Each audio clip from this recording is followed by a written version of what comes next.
from specialists, and energies are kind of a huge area of impact, both in terms of costs and sustainability metrics for a lot of SMEs and charities, and really not investing in the energy performance of your buildings, we can see has had consequences in the long term for lots of businesses. So we know, for example, from studies like this, that the energy prices for medium-sized businesses are predicted to rise by almost 30% in the next 5 years, which is huge. But I would really recommend this guide, SME Guide to Energy Efficiency. So the first interesting bit, I mean, why we're looking at energy efficiency, why are we looking at these renewable installations or saving energy, and it's all to do with carbon and carbon emissions, essentially. So when we're looking at the differences between something like a gas boiler or a heat pump, for example, as you can see from the slide here, with gas you're looking at about 210 grams per kilowatt hour in terms of carbon, whereas electricity at the moment, now this is predominantly due to the new solar farms going up and wind farms as well. Electricity is actually already lower than gas in terms of carbon emissions at 136 grams per kilowatt hour. Calculations work out 136 grams per kilowatt hour. Divide that by your 4, so you're looking at about 38 grams per kilowatt hour. Now, compared to 210 grams of carbon, you can see why the government suddenly has all these grants available for heat pumps and solar PV as well. Here's just a couple of images, sort of installations that we do, but very typical across. Again, we like to say that it's nice to try and educate people on heat pumps. At the end of the day, if you want to replace your gas system, you're not going to replace it with something if you don't know how it works. So a little bit of education around how a heat pump works. Essentially, with an air source heat pump, these are the units that you have outside. Again, that image there is an outdoor unit for an air source heat pump. They have an indoor unit and usually a cylinder as well, and they extract the ambient heat from the environment, obviously from the air. The thermal energy is used to raise the water temperature to around 40 or 50 degrees Celsius through a refrigerant cycle, and again, it's using that renewable energy source of the air, so it massively decreases your bills while also doing a job for the environment. Again, eligible for grant funding, so that's the boiler upgrade scheme, which we've got details of. And again, ground source, we don't do as much with this, but it's a very similar principle. Rather than extracting the temperature from the air, it extracts the temperature from the ground, believe it or not. And again, uses that refrigerant cycle to get that coefficient of performance. So you're looking a little bit higher on efficiency with the ground source. So again, air-to-air heat pumps. So these are what you might consider an air conditioning unit, and these are a really good commercial solution. So these are very quick to heat or cool. So in big commercial properties, at the flick of a switch, you can be warm or cold within sort of 5 or 10 minutes. And again, they're looking at even higher efficiencies than the air-to-water heat pumps. Just about the running costs of these, how much of a decrease are you seeing in running costs versus, say, in having a gas or electric system? Yeah, so dependent? Yeah, so it is dependent, but as I say, I think the best way to look at it, if you go back to the coefficient of performance with these things, so when you're talking 3 or 4 kilowatts per kilowatt hour, so again, it depends what you pay for your gas, but essentially every kilowatt hour of gas that you use, you're looking at about 1 kilowatt in terms of heating for the property. And that's generally because gas boilers tend to be, if they're really good, they're probably 95% efficient. As I say, 1 kilowatt in, let's give them the benefit of the doubt, be generous to them and say they're getting 1 kilowatt worth of heating out. What we do is we do a heat loss calculation on the property. So we go around and we measure every room and windows or structures, whatever it might be, height of the ceiling in a commercial property, for example. And we say this property needs, I don't know, say 100 kilowatt worth of heating per hour or whatever it might be. Now, when you look at gas, 100 kilowatts would mean 100 kilowatt hours of gas, essentially. It's quite a straightforward calculation. When you put a heat pump into the system, or whether that's air to air or air to water, again, depending on the design, we aim for at least 3.5 in terms of the SCOP, the coefficient of performance. So you're looking at dividing that number by 3, essentially. So for every 1 kilowatt hour you'd have used put it a better way, 4 kilowatt hours of gas, you're probably using 1 kilowatt hour of electricity. Mm. So when you look at running costs, they work out about the same currently. Okay. So if you can have a renewable source of electrical energy on your rooftop to supplement that electricity cost, then you're looking at substantial savings, again, depending on the size of your system, depending on your usage in the property and everything else. Generally, on commercial properties, we see that you pay a premium for electric and gas. And so in that case, it really does pay to get something like solar PV installed. Generally, the more that you use, as commercial properties generally use more electricity as well, you tend to save a little bit more money, especially at a higher kilowatt hour rate. So yes, again, panels, we get some people say to us, oh, well, it wouldn't really fit on our roof or anything. Well, it can pretty much go on any roof now. So there's a technology there. As I say, if you look at that one, that's a flat roof. Up to that one, they're slightly tilted. It's like a big Meccano set, essentially. It sits on the roof, and it's non-penetrative, which essentially means that you don't have to drill through a nice, as it was in this scenario, a nice brand new roof. Generally speaking, when we're looking at commercial properties, so I know with both of these properties, again, the one on the right, the roof's a little bit grimy on there, but it just shows you can put them on for retrofits as well. Generally speaking, you're looking at payback period between 2 to 3 years. On top of the solar panels as well, a lot of our customers now are using battery storage systems. As I say, this is an example of a 30 kilowatt inverter and 30 kilowatt hour battery storage. I've got a quick question, Will. Yes. Will solar PV be classed as asset for the property? Yes, absolutely.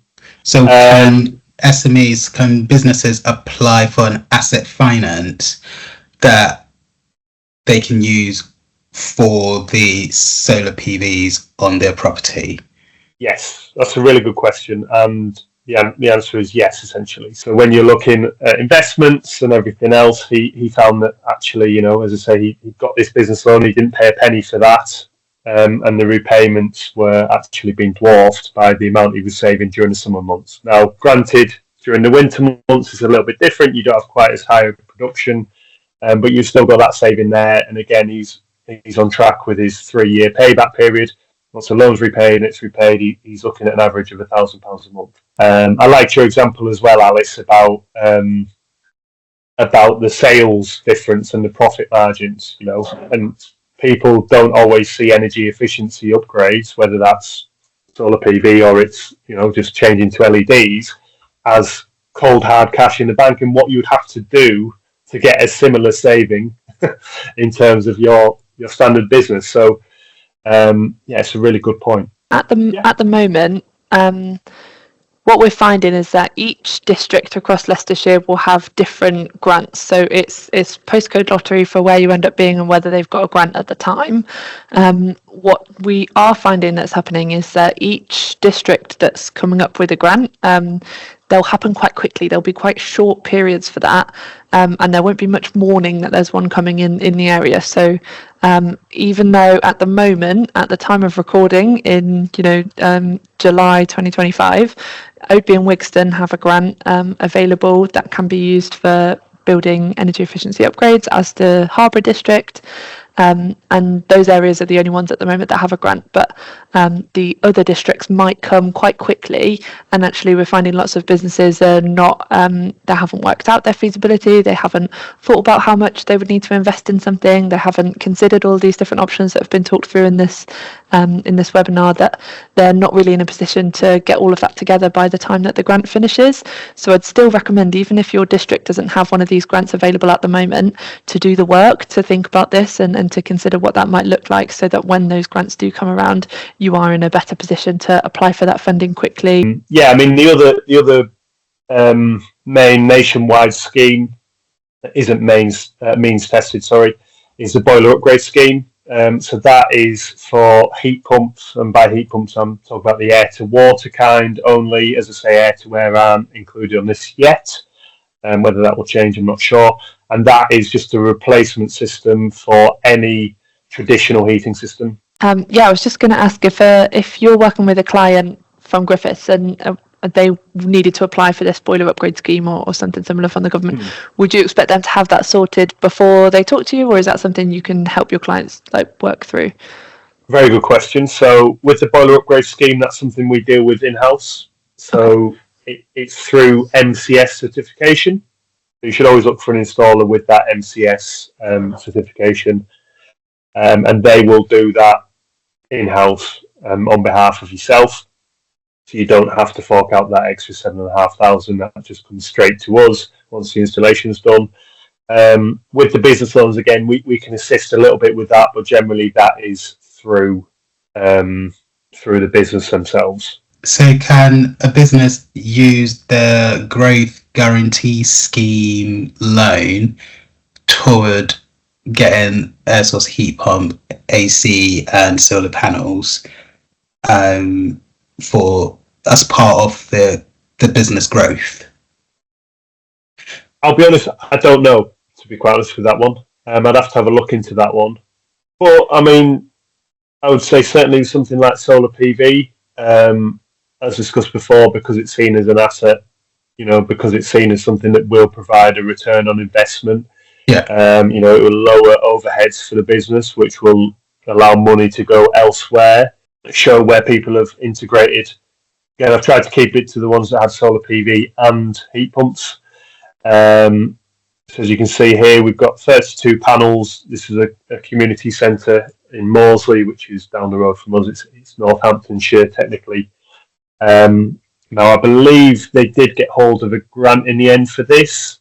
Again, I can't remember what grant it was, but it's probably, unfortunately, not very useful because, as you say, Alice, I don't think they're doing it anymore. They were right on the deadline and managed to get it done in time. So they've got 32 panels, use 15 kilowatts worth of solar, and 3 heat pumps in that particular building, predominantly because of the size of it, because of their relatively low usage. Alice, you got a question? Yes, sorry, you just reminded me when you said that they got it in right at the end of their grant period. Yes. How long would something like this actually take to do, from start to finish, as using this as a case study? Yeah, so in terms of lead times then, really? Yeah. Yeah, so generally it's dependent on how much work we have on, and it will be the same with any installer. If you try and do it in the height of summer as we are now, then the lead times will be a bit longer. Generally speaking, from a design perspective, we put together an initial soft quotation. We then look to get a site survey conducted within a week of that, probably. From the site survey, we can put together another quotation, and at this stage, should the customer accept, we have to do a couple of applications to the DNO, which is a district network operator. It's called a G99 application. So for your larger installations, because you're essentially putting, certainly in some cases, you're almost putting a power station on somebody's roof in terms of electrical supply. The grid, national grid, could be Western Power, whichever's the local DNO. Just like to check that the size of inverter that you're putting in there is suited to the infrastructure around the system. So in most commercial cases, we find that they are using the majority of the power anyway, so you hardly ever put anything back into the grid. But in theory, whatever size inverter you put on there, so in this case, the 15 kilowatt inverter it would be, they need to make sure that should that be entirely discharging into the grid, the local area isn't going to be adversely affected. So generally, these applications take a week or two to come back to us. And the moment that's back, we'd then look to have a look at an installation date. So all in all, you could be talking a month or so, potentially a little bit shorter than that, depending on the DNO and how quickly they get back to us. But obviously, there are instances where they will come to us and say, "Look, this grant runs out really, really quickly. Yeah. Within a week or two. Can you get a quotation? Come to site, get a quotation put together for us, get it sent and invoiced. Before we've done the installation, just to make sure that they're in that window, and then we might install. A couple of weeks later, after the deadline, but they've managed to get the grant there. They've managed to get the grant funded. Okay, that's good to know. Yes, so this one's a shoe factory. Again, it was some of the pictures showed before with the non-penetrative flat roof mounting, and it's air-to-air heat pumps with this installation. So again, this is a bit of a bigger installation, so more than twice the size. So it's an 80 panel array, which is about 32 kilowatts. And 32 kilowatt hours in terms of battery storage as well. They said we really want battery storage with this system. And again, with this, you're looking at around 2-year payback because of the fact that they've got the battery system in there, which is charging overnight and they're using during the day. And again, I think this was. It was installed in March, and obviously it's been pretty sunny since then, so they've seen over 90% reduction in bills. Again, they're looking at about £8,800 in terms of an annual saving. Again, there aren't many things that you can do in terms of business growth to get that kind of saving, just from an installation. There's no. Should say as well, there's a little bit. I think actually another point I should mention, which I haven't really gone over, in terms of servicing. So with solar PV, generally there's very, very little maintenance to be done with them. We can check over them once a year to make sure everything's performing as it should. A recommendation here, just in the same spirit as what we was just mentioning about getting yourself in a position that you're kind of ready for this, even though these might feel like longer term solutions to you.